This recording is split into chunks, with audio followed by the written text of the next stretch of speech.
Ouais, j'étais une impostrice qui se faisait manipuler par des imposteurs dans l'invisible. Bon bref, voilà, tu vois. Mais au final, c'est un bien, c'est un grand bien, parce que ça m'a permis de... En fait, j'étais bousculée énormément.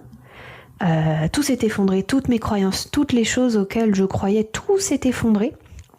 Et, euh, et je me suis dit, mais en fait, on vit dans un monde d'imposteurs. Mais vraiment, un monde d'imposteurs.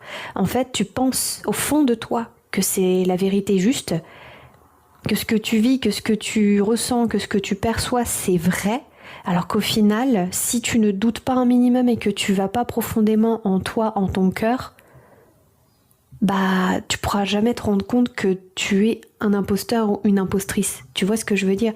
C'est peut-être absurde ce que je dis, peut-être que tu vas pas comprendre, mais c'est pas grave. Je te partage mon expérience et c'est le plus important. Et en fait, j'ai tout remis en question, tout s'est effondré, toutes mes croyances, tous mes projets, toute ma vie en fait, tout s'est effondré.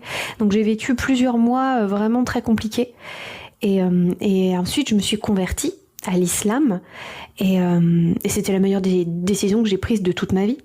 Et quand je me suis lancée, quand j'ai commencé à prier, quand j'ai commencé à étudier en profondeur cette religion, j'ai appris beaucoup de choses, j'ai compris beaucoup de choses. Ma vie a changé du tout au tout.